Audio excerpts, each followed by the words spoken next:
everybody, how are you today? Welcome back to my channel. My name is Sandra Aneno and this is #Everything Mama. Now, if you watched our pilot episode, you know that this year I'm getting just a bit more up close and personal, sharing more of how I relate with my environment and what I have going on. So last week, we started by discussing the steps that you and I can take to turn our passion, to birth our passion business-wise. We talked about things like doing market research. I shared about how I want to start Sandra's Kitchen. The things I'm talking to you about, I have done, I am doing, and I am yet to do. So you've done your market research, you've written your business plan, you've funded some of your business, you've decided what company structure you want, and you've registered. The question is, what next? Those are the things that I'm here to share with you today. Today's episode will have 2 segments where I will answer how you can take practical steps to turn your business idea, steps that I'm taking to turn my business idea into a real launch. Don't go anywhere. I'll be right back.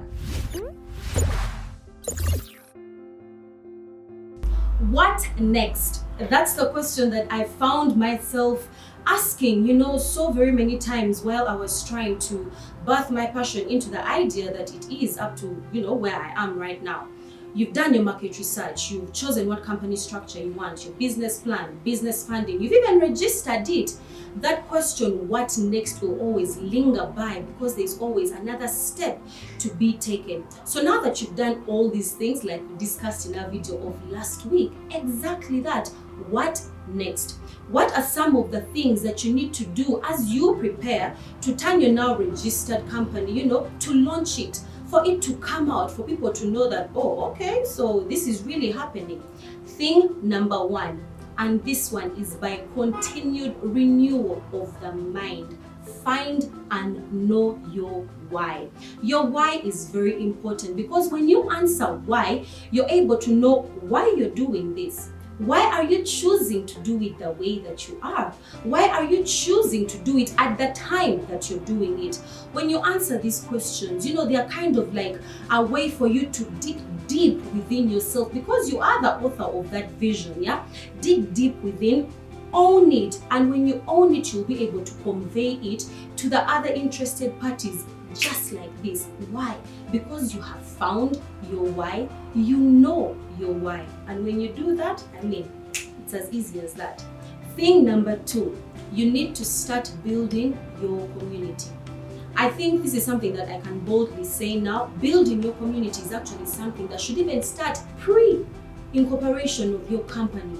And what I mean by building your community is for people to know that, this is actually going on with Sandra. You don't need to wait. Start now. For example, myself, I started last year when lockdown hit hard. And we were pushed against the wall. We had to think outside of the box. Our norm had been completely shattered. And right now we were at a point where we needed to think. And that's how Sandra's business came to life. I started to build my community. I know that we all like waiting for conditions to be perfect, and that is something that has held me back a lot, and I'm sure you can relate.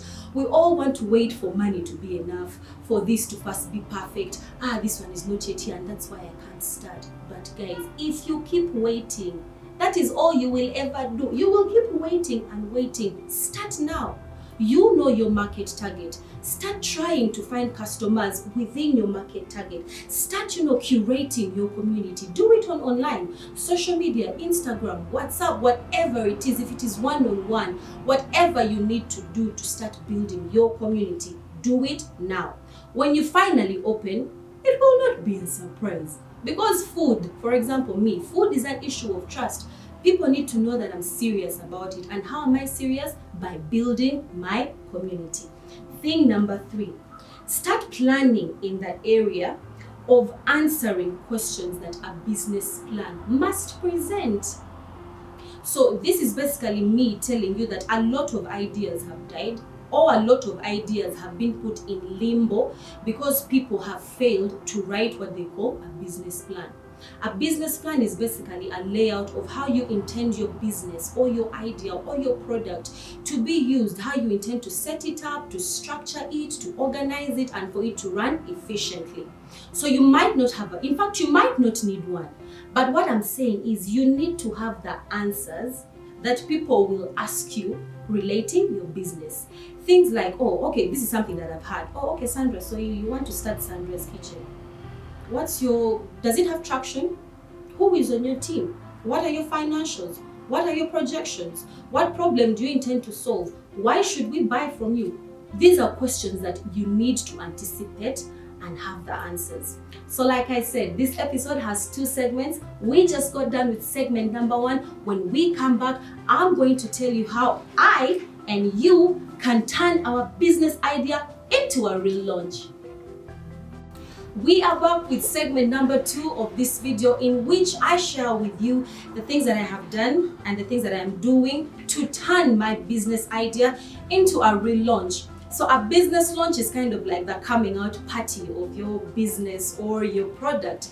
It's like the first impression that people have of the thing that you're trying to do.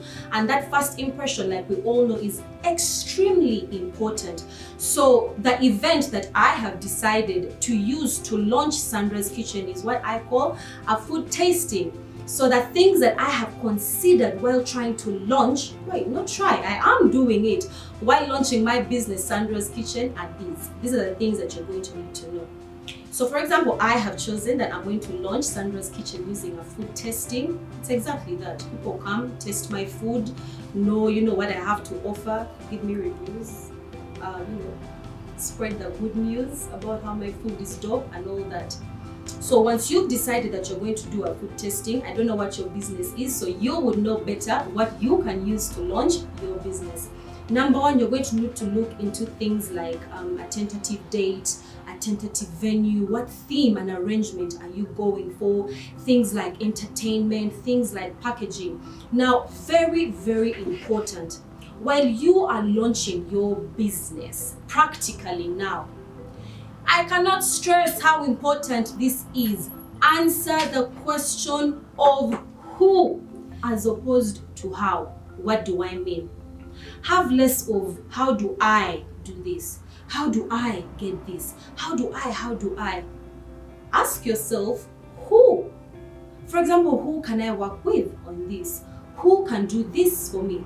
Who can help me hit this target? Basically, I'm saying your team. While you're launching your business, your team is very, very important because it either makes you or it breaks you. And as we all know, you cannot do things by yourself, at least not everything, let alone launching your business. So answer the question of who. For example, myself, I'm looking into things like who can help me do photography, who can help me do videography, who can help me brand my business, who can help me do the decor, who can help me choose the venue, or who can help me do this and that. It's very, very important that you answer the who as opposed to the how. So when you're done with that, you now want to unveil your company. Sandra's Kitchen, I'm holding a food tasting in about a month. If you want to be a part, hit me, in the comments. Let me know if you're watching this and you want to be a part of my food tasting. I'm hosting about 20 to 30 people. I want it to be small because, like I said, it is my business. So I need to dig deep and own it and know exactly what I want to do with it. How do I want to do with it? Who am I doing it with? And where am I going? Yeah, so you're going to answer the question of who, and then secondly, you're going to look into your menu. I'm looking into my menu because, like I told you, I love creating recipes. I love curating menus. So Sandra's Kitchen is all about original home-cooked recipes. That's right, originality. Food is not new. Sweet potatoes have been here since the age of time. Irish potatoes have been here. Beans, chicken, beef. But the thing that you do with that beef is what sets you apart. So Sandra's Kitchen has a unique touch, and that is what I mean by, curating a menu that is unique to you as Sandra or unique to you as Crystal. Crystal, I see you. Start Kitchen Hub. Yeah? So once you're done curating your menu, you're done answering the question of who as opposed to how, you're going to look into financial brainstorms and calculations. For example, myself, I looked into things like what was my tentative budget for food and beverages for my people that I'm going to host for my food tasting. How much money is going to go into transport and communication? How much money is going to go into different expenses, maybe booking the venue or making sure that the decorator is there, the entertainment, things like that. Then you're going to want to look into your tentative guest list. And I mean tentative because it can change. I mean guest lists change all the time. But you're going to want to look into your community, the one that you've been building. I shared with you in part 1. Once you look within your community, you're going to decide who is coming, why are they coming, how can they be of help to your business, and then definitely you're going to look into the number of guests. So once you have planned for your guests, because you know who is coming, you know what you're feeding them, you know who is on your team, you're going to look at your points of attraction. Why should people come for your food tasting? Why should you come for my food tasting? You're going to need to answer that question, because trust me, when you invite people, that's the question that they're going to ask you. Food business is not new. So many people do it. Why do you stand out? Why should I come for your food tasting? So personally, I have about 5 points of attraction that I intend to base my food tasting on. Next week, when you come back and we are together once again, I'll be sharing with you more in detail about Sandra's food tasting, what I have going on, and how you can be a part. As I end this video, I'm so excited for this year. I'm so pumped for all the ideas that I finally get to, bring to life. It's been a long time coming. If you like the kind of content that I share, don't forget to hit subscribe. Don't forget to hit the notification bell so that every single time I upload a video, you're the first to know. Otherwise, thank you so much for your feedback on last week's episode. Thank you so much for walking this journey with me. I love you. You are beautiful. You're smart. Yes, you who is watching. God bless and bye.